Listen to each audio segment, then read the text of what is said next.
Zary lasa hinatra amin'ny tanora ankehitriny ny manindrahindra ny fomban-drazana satria no heverin'izy ireo fa devoly sy satana ity sehatra ity. Fa ity mpanakanto ity dia tena tsisy henatra izy ary imatimatesany mihitsy ny mahagasy azy ndeha ary hidirantsika sy hivelibelarintsika ny mikasika an'izany zavatra izany sy ity mpanakanto anankiray izay tena mbola tanora ity.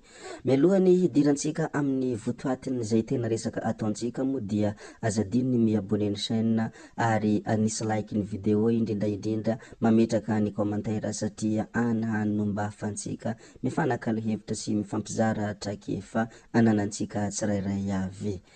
Zay ary no ela fa ndeha ary hidirantsika ny mikasika an'izany fomban-drazana izay lasa henatra amin'ny tanora ankehitriny ny manindrahindra izany. Na dia lasa henatra eo amin'ny fiarahamonina aza ny fanindrahindrana ny fomban-drazana dia tsy ny tanora rehetra no mankahala izany ary tsy ny olona rehetrarehetra ihany koa no manaratsy ity fomban-drazana ity.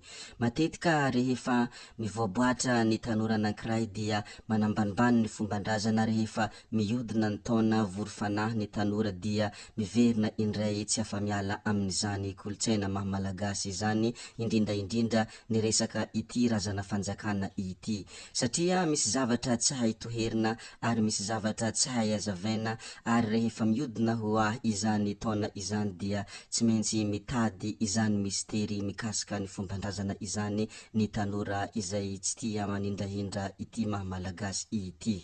Ny antony anankiray mahatonga ny tanora ankehitriny tsy tia manindrahindra ity fomban-drazana ity ihany koa dia satria henatra lehibe izy ity ary no heverina fa tena ratsy tanteraka ary araka ny voalazako tary am-piandahana tary moa dia lazaina fa devoly sy satana ny resaka tromba na resaka fanompona ny razana fanjakana izay, nefa tsy hay toetsaina aveza no ahafahana milaza fa devoly ity zavatra ity ary inona ny profo mazava ahafahana milaza fa tena ratsy tanteraka ny resaka fomban-drazana ka izany indrindra no mahatonga ny tanora tsy sahy manindrahindra ity resaka ity. Satria tsy maintsy voatondromolotra, tsy maintsy ho voatorabato eo anatrehan-tany aman-danitra ny olona rehefa manindrahindra ity resaka ity. Na zany na tsy zany anefa tokony tsapantsika tsirairay fa ny volamenany ahosipotake fa vomaika izy mamiratra ary tsy tambany ho lasa amirapiratra sy lafo vidy izany zavatra izany.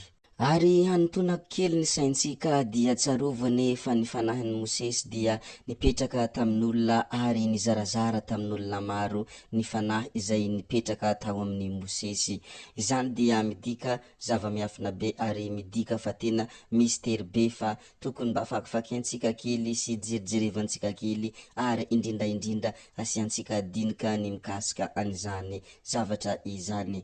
Tsara foana rehefa misy zavatra toy ireto dia tsy mankahala fahatany fa mamakafaka sy mitsikera ary mandravina izay mety hevitra izay tsy mety aminao, satria ao anatin' io boky izay antsoina hoe baiboly io dia milaza zavatra be dia be izy io koa dia vakio raha sendra malalaka ianareo ary dinio tsara lalina dia lalina fa atako angamba fa hazava aminao izao zava-drehetra izao.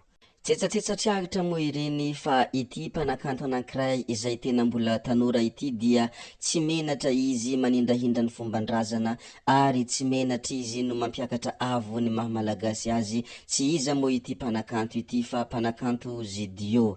I mpanakanto Zidio dia anisan'ny mpanakanto izay tena mbola vosondotra ary mbola tanora. Raha mpanakanto Zidio moa no asiantsika resaka dia tsy afenina amintsika fa avy any avaratra moa ny raha lehilahy ary izy dia anisan'ny mpanakanto tanora izay tena manambola bosy moa ny filazany ireo tavaratra azy satria ireo olona avy any avaratra moa dia tia manao izany filinina Americain izany ary izany no antony hilazana izy ireo fa bosy izy Dio izany hoe mpanarivom-bokely raha lehilahy amin'izao fotoana izao.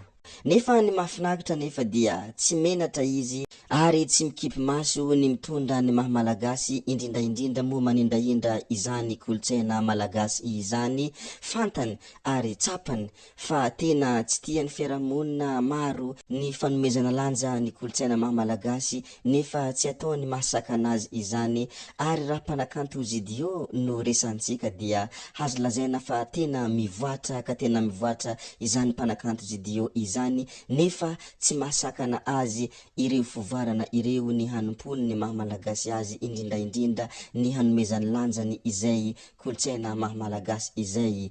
Mahafinaritra tokoa ary maharavoravo indrindraindrindra mahavelombolo ny mahita tanora toy ireto izay fiera amin'ny mahamalagasy azy satria raha fantatrao ny mahanao anao dia atako angamba fa mora aminao ny hamakivaky izao rehetra izao ary indrindraindrindra ho tsapanao ny hasarobidy ny tanindrazanao ary tsy hanaiky lembenana ianao nizaniza hanao zavatra tsy mety eto amin'ny taninao sy ny firenenao.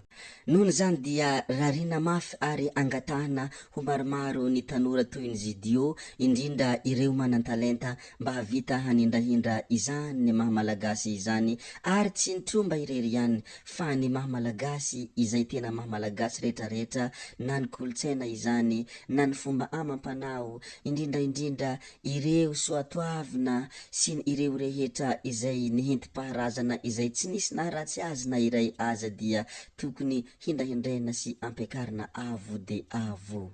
Maro amintsika moa no misy mbola tsy mahafantatra an'ity mpanakanto Zidio ity nefa tsara foana ny ampahafantarana atsika rehetra ity mpanakanto ity satria sasatra ny toa azy satria izy mavita manendrahindra izany mahamalagasy izany. Nohony zany dia tokony ampahafantarana isika rehetra ary ankafaliana sy ankaravona no ampahafantarako anareo ny mikasika an'ity mpanakanto Zidio ity.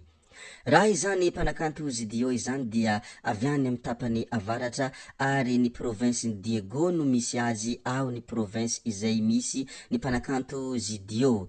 Izy moa dia mbola eo amin'ny 4 taona ary mitondra izany gadona salegy trotrobe sy nireo antsa rehetrarehetra ireo izay kolotsaina avy any avaratra koro izany dia ataony mpanakanto Zidio daolo ary ny tena nahafantaran'olona Zidio dia izy efa avy chanteran'olona malaza efa avy tany amin'ny tombokilahy Jangarata ary efa niasa tamin'ny Tansimena. Tsy hary voatanisa eto daolo ny mpanakanto zay efa niarahany niasa satria be de be ireo mpanakanto zay efa niasany izany mpanakanto Zidio izany. Votana vitsivitsy anefa no nidirany tanatin'ny mozika izay nananana hevitrehitra hoe handeha manokana aho ary hitondra ny mahazaho izaho amin'izay.